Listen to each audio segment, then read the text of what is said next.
sahabat ini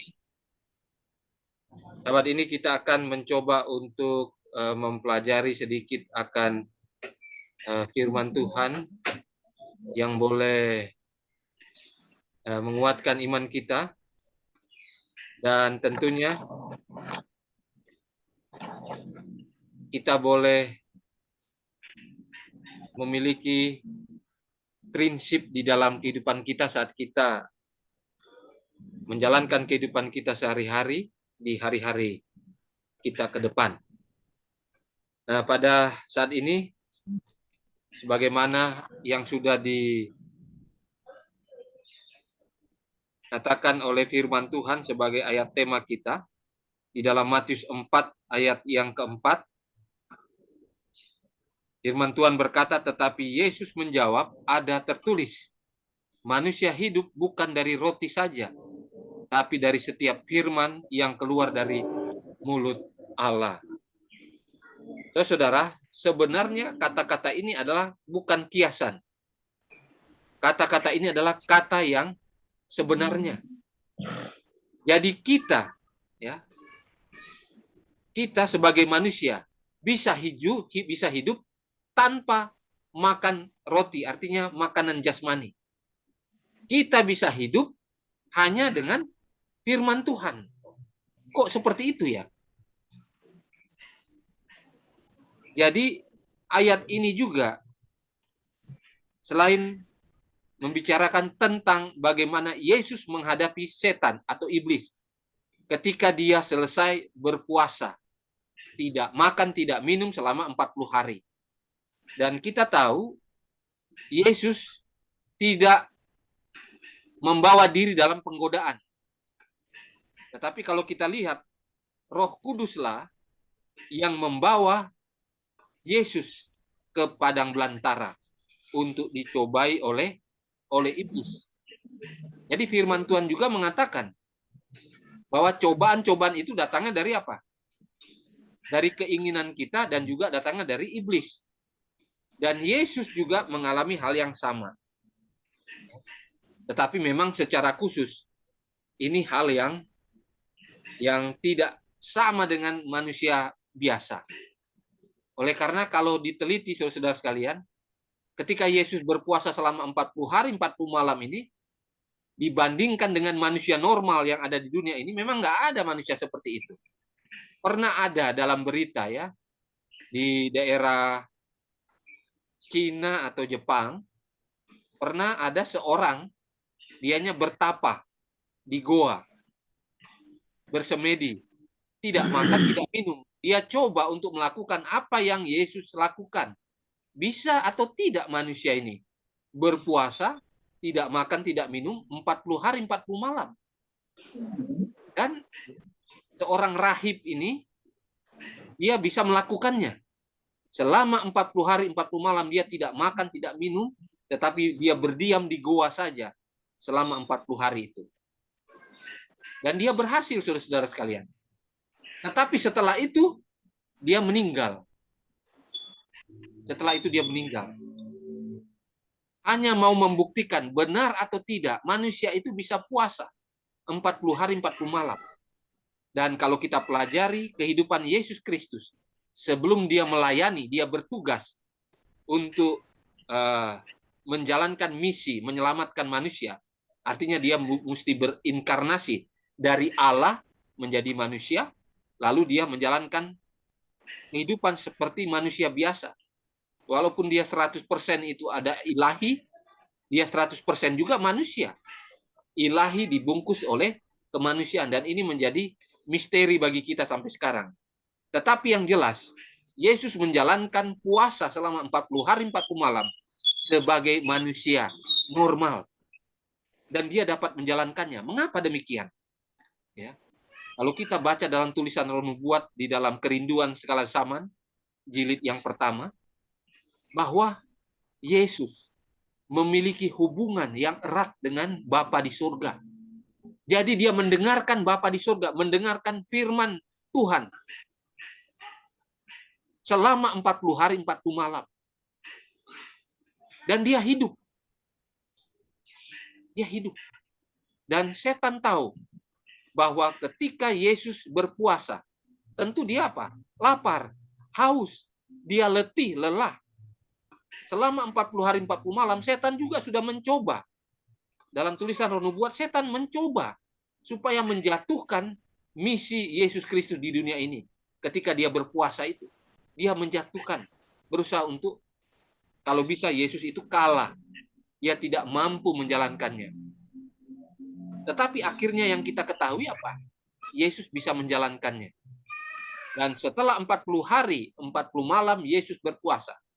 Roh Allah, dikatakan di dalam Alkitab, dalam firman Tuhan, Roh Allah lah yang membawa Yesus ke padang gurun untuk dicobai oleh iblis.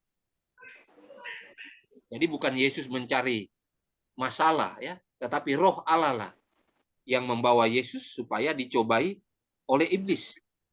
Dan tentunya kalau kita perhatikan, ya, tulisan Roh Nubuat ini menunjukkan bahwa Yesus, ya, wajahnya sudah tidak kelihatan seperti manusia karena dia sudah kurus, kering.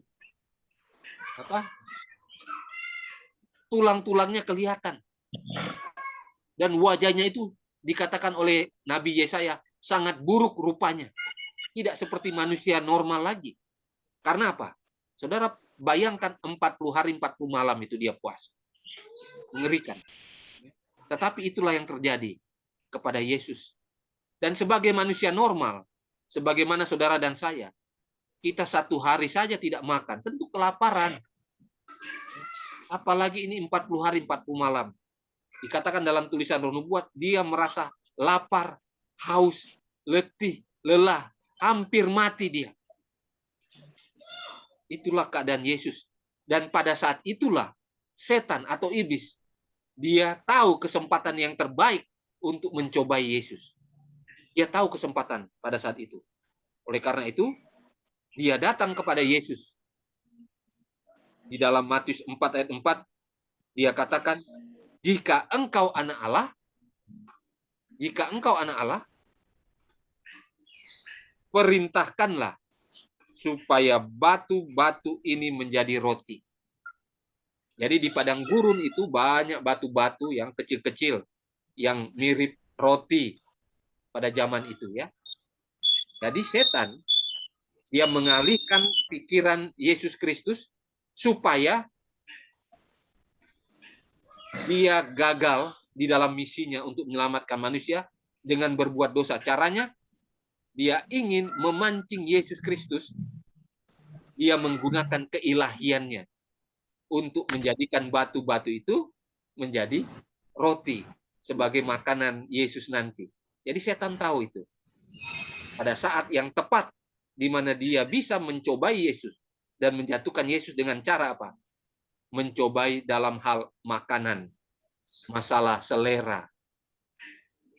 Jadi di dalam tulisan Roh Nubuat dikatakan selera inilah yang membawa manusia pertama, Adam dan Hawa, jatuh ke dalam dosa.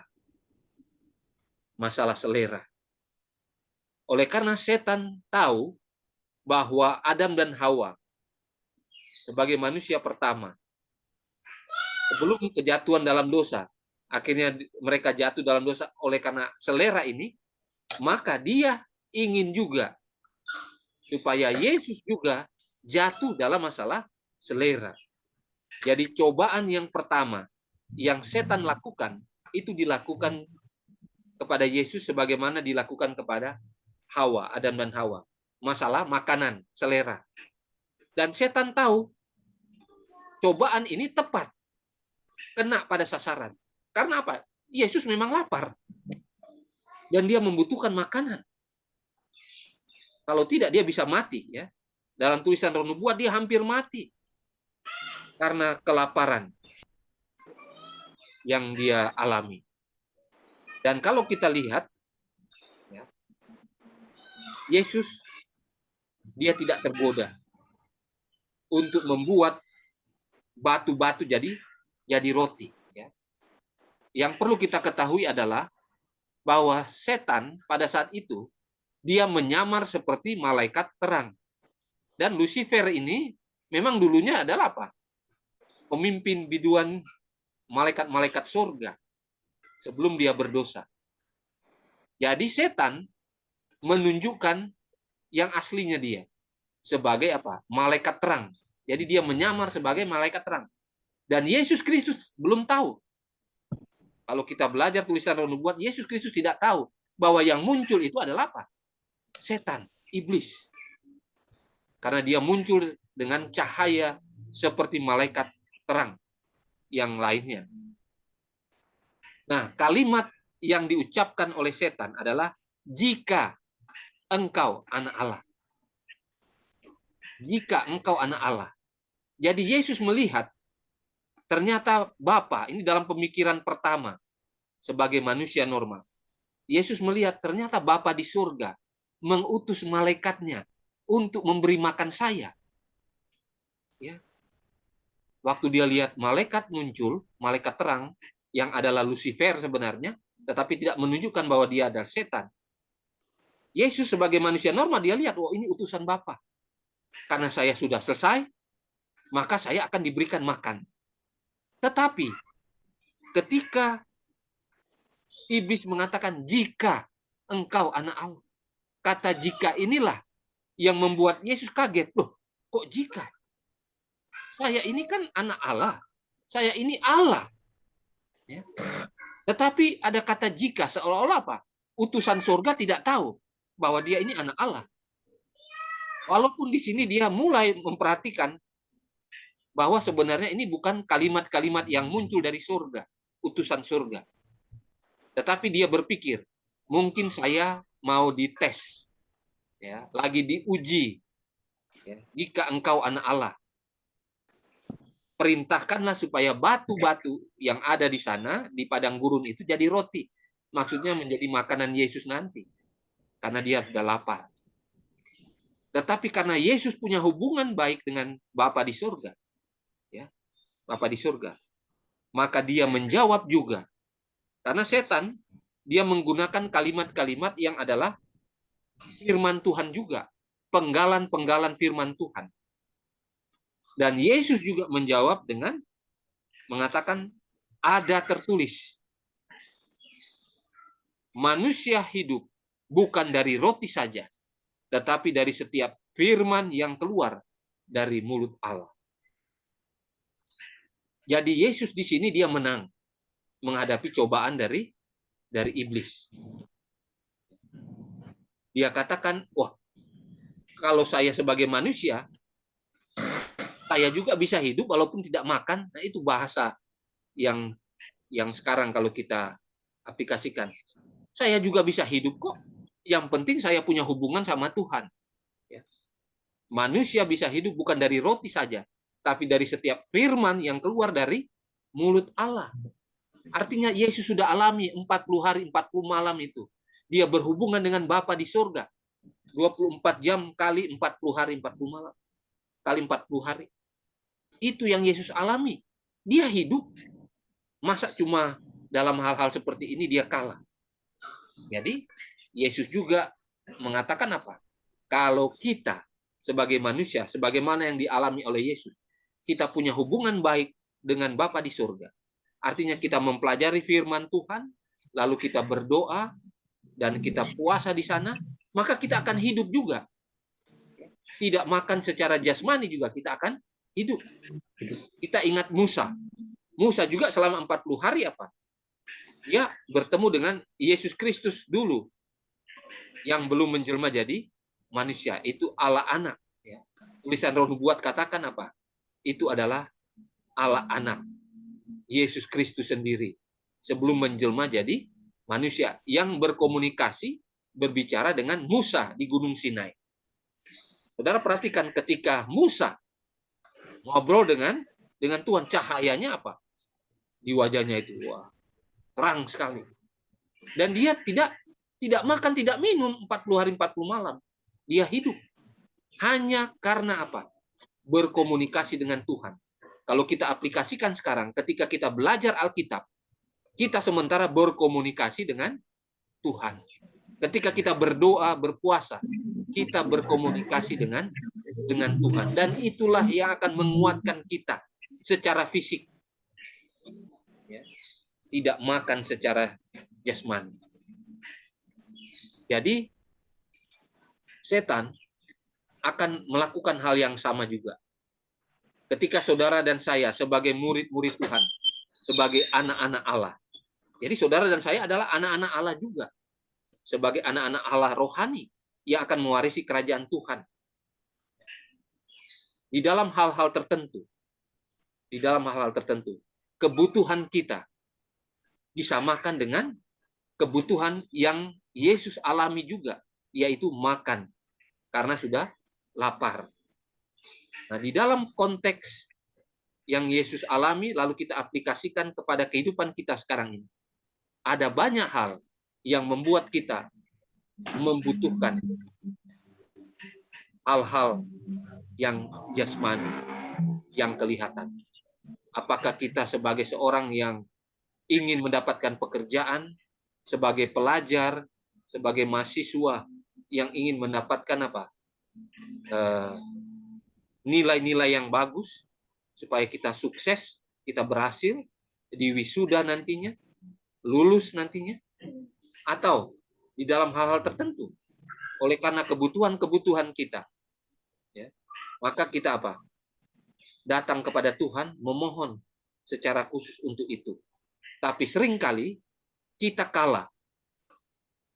Di dalam tulisan Roh Nubuat dalam Kerinduan Skala Zaman, jilid yang pertama dikatakan, ketika kita diberikan dua pilihan, mengikut Tuhan atau kesuksesan dunia, seringkali setan masuk di sana untuk membuat kita lebih memilih kesuksesan secara dunia.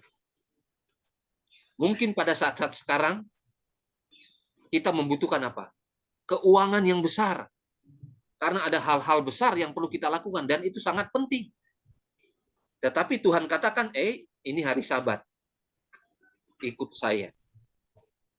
Tetapi dalam suatu segi kita membutuhkan. Tapi harus melanggar. Tidak bersabat misalnya. Ya. Nah, inilah aplikasi yang perlu kita perhatikan untuk kehidupan kita. Seringkali kita tergoda untuk membuat batu-batu itu jadi roti. Seringkali kita membuat untuk hal-hal yang kita butuhkan, kita benarkan, tetapi dengan cara melanggar perintah Tuhan. Tapi kelihatannya itu baik, tapi bukan kebenaran. Seringkali kita membenarkan karena kebutuhan kita secara jasmani. Kita tinggalkan kebenaran Tuhan. Kita tinggalkan Tuhan dalam kehidupan kita. Jadi, setan akan datang kepada kita. Jika engkau anak Tuhan, cobailah Tuhan. Caranya, ya, kamu melakukan sedikit hal-hal yang bersifat duniawi ini, supaya kamu mendapatkan berkat yang besar dengan meninggalkan Tuhan dan kebenarannya untuk beberapa saat. Seringkali kita tergoda demikian. Akhirnya kita ikut-ikutan kompromi dengan dunia. Tuhan ditinggalkan dalam beberapa saat. Yesus mengajarkan kepada kita agar tetap setia di dalam kebenaran kita kepada Tuhan. Jangan pernah kita merubah hal-hal duniawi atau kejahatan-kejahatan itu menjadi halal.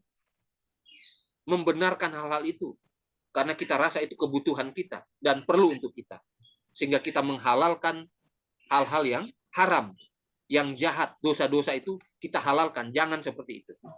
Hanya untuk kebutuhan kita sesaat pada saat itu. Ya. Jadi kita diajarkan di sini untuk memiliki kehidupan yang kuat, tegas di dalam iman kita, dalam kebenaran yang kita miliki. Bagaimana yang Yesus alami dalam cobaan. Nah, cobaan Yesus ini ada 3. Tapi saya cuma fokus kepada pencobaan yang pertama. Masalah selera. Ya. Mengapa setan dia mencobai saudara dan saya? sebagaimana yang dilakukan oleh setan kepada Adam dan Hawa dan juga kepada Yesus. Dalam hal apa? Selera. Sekali lagi tulisan Nubuat katakan, kalau kita manusia menang terhadap selera, cobaan yang berhubungan dengan selera, maka kita akan menang terhadap semua pencobaan yang datang. Saudara perlu ingat, ini prinsip firman Tuhan dan dalam tulisan Roh Nubuat. Kalau kita menang terhadap cobaan yang berhubungan dengan selera, maka kita akan menang terhadap semua cobaan. Maka ini adalah fondasi kemenangan kita untuk menghadapi semua cobaan. Oleh karena itu setan ngotot sekali. Kalau dia cobai saudara dalam hal selera, saudara akan kalah dalam hal selera, berarti cobaan-cobaan yang lain akan kalah kita. Dia berusaha untuk mencobai Adam dan Hawa. Dia menang. Tetapi waktu dia cobai Yesus dalam hal selera, setan kalah. Dan dalam tulisan Inspirasi Nubuat katakan, cobaan yang dilakukan kepada Yesus itu akan dia lakukan juga kepada saudara dan saya yang hidup di akhir zaman, umat yang sisa, the Seventh Day Adventist, saudara dan saya. Dan dia akan banyak memenangkan. Nah, jadi saudara, karena sudah diberitahukan nubuatan ini, dia akan menang menghadapi saudara dan saya yang hidup sekarang ini di akhir zaman. Dia akan gunakan selera itu mencobai saudara dan saya sekarang ini. Ketika dia menang menghadapi selera, artinya dia cobai saudara dengan selera, saudara kalah, setan menang, maka dia akan menang menghadapi apa? Saudara dengan cobaan-cobaan yang lain. Artinya cobaan-cobaan yang lain akan apa? Akan kita tidak bisa kalahkan. Ketika masalah selera itu apa? Kita tidak bisa lakukan. Kita kalah dalam hal selera. Jadi, saudara-saudara sekalian, inilah firman Tuhan pada siang hari ini, cuma membahas masalah selera saja. Masalah puasa, selera, masalah tentang ketika saudara dikatakan anak-anak Tuhan, lalu dicobai dalam hal-hal kecil yang berhubungan dengan selera.